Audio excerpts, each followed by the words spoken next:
little bit better. Hey everyone, happy Tuesday. Welcome to my kitchen. My name is Sarah Manaresi, in case you couldn't figure that out. I wanted to share with you my favorite ingredient about pumpkin pie, and that is using a fresh pumpkin, as you see here. I'm just going to show you how to do it.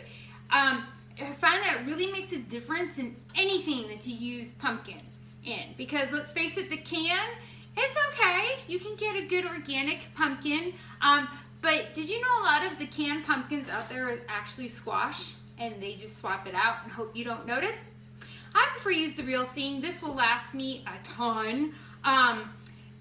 Just put it in Ziploc freezer bags. There's my oven all ready to go.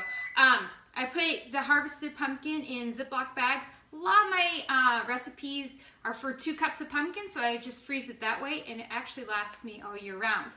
I got this at our local farm. It's been sitting in my garage for a little bit, and all I did was wash it off with a scrub brush because you don't want any dirt in your pumpkin. Call me crazy, I don't know. But I have procured this new toy. This was $10 at our local store. It has a scooper outer, and it has a ginormous like pumpkin carving knife. And this is going to work great for this and spaghetti squash, because I'm not the smartest when it comes to knife skills. I'm always safe, right? But I'm not the smartest, and so I've been using other kinds of knives to harvest my pumpkins with, and not smart, not safe, not anything, really, when you think about it. So I'm trying to practice safety here. You just insert one in, and all you're gonna do is cut very carefully around the pumpkin. Make sure that I can't cut away from me. I know that's what you're supposed to do, but I don't really have very good luck doing that. So I try to keep the knife as far from me as possible. Sometimes I'll use my metal glove just as an added safety precaution. Note to self, to everybody, if you drop your knife, don't try to grab it, just let it fall, kind of thing. I have not injured myself that way, and I don't plan to, but I have plenty of people who are in my life who have done that, and it hurts, and stitches are no fun. So I'm just being really careful. I'm trying to cut a straight line. I am not the world's greatest line person, though. You can ask my husband. I tried to cut his hair once and just, like clean the back of the neck, and I've never done it since. It's not my forte, and that's okay. So I'm just being really careful and trying to keep my eye on the pumpkin itself, just so I don't hurt myself. You can totally use those small little sugar pumpkins. They're supposed to have a little bit more sweetness to them. For me personally, I don't find it to be that much sweeter, so for me it doesn't really matter. The bigger the better, but not too big. You want it to fit in your oven, okay?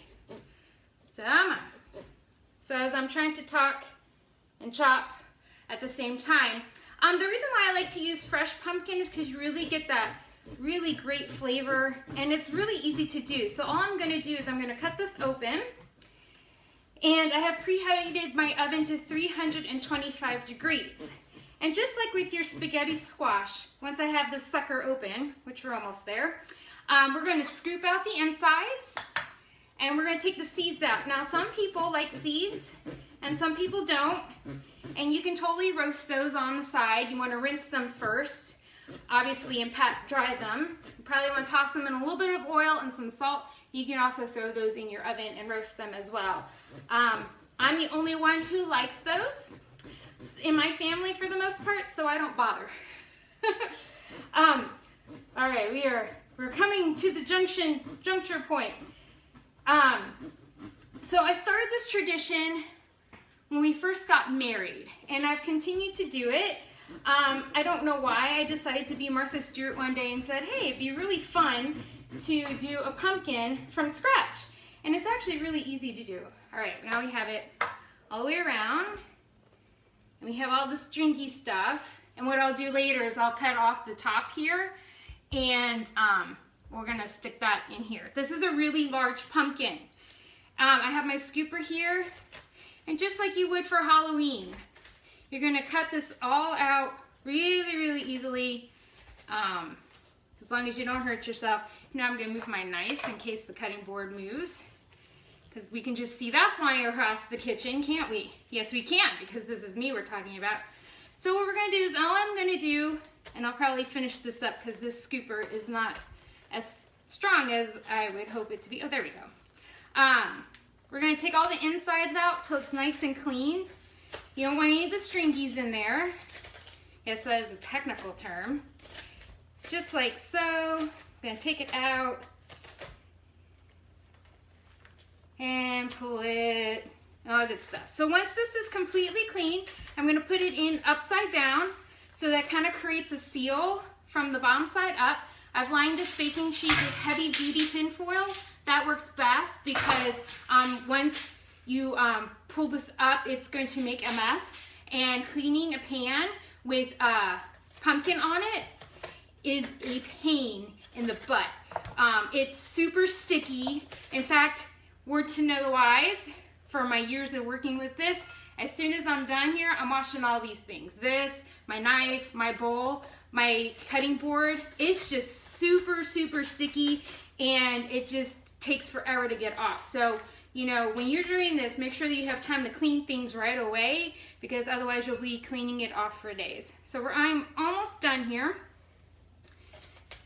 And just getting the rest of the string out. It's okay if there's a little string in there. It's not gonna hurt anything.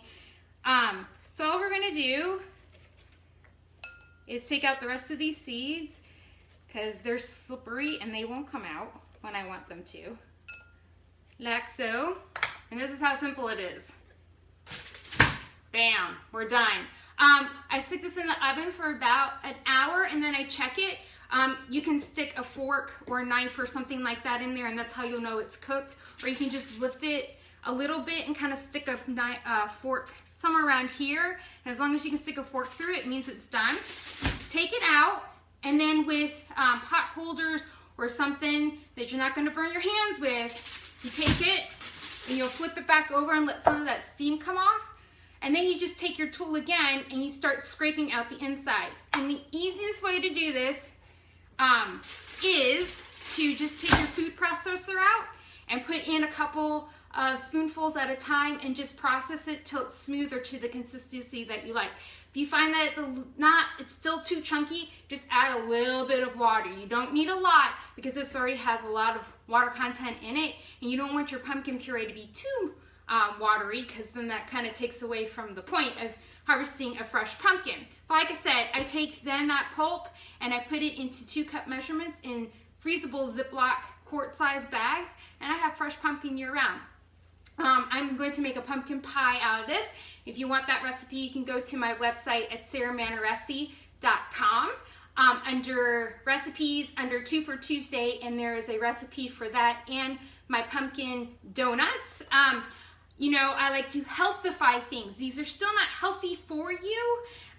It's a once in a while, but with Thanksgiving coming up, you gotta have the pumpkin pie, right? So these are 2 great healthified recipes, or I'll be posting them again on Thursday, because as of this moment, I will be cooking this recipe on Fox 19? On Fox down in Cincinnati on Thursday morning. It's either Fox 19 or Fox 45. My mind's kind of can't remember which one it was. But I'll have both that recipe up on Thursday. But if you want it before then, just go to sarahmanaresi.com. Again, it has my pumpkin baked cake donuts. My husband's office asks them for them every single year about this time of year, and I also use the pumpkin for that. You can also use it for pumpkin ravioli, soups, breads, you name it. There's probably a recipe out there. I've seen them done in crock pots. I've seen them done anywhere. But those are 2 of my favorites. But just want to show you how easy that is. And I'm going to pop this in. And because it's an oversized pumpkin, I'll have to do it 2 times. But about an hour and it'll be done. And we'll have some pumpkin pie here shortly. Hope you're having a great day. And hope you take the time to make your own fresh pumpkin for next week. Have a great one. Bye.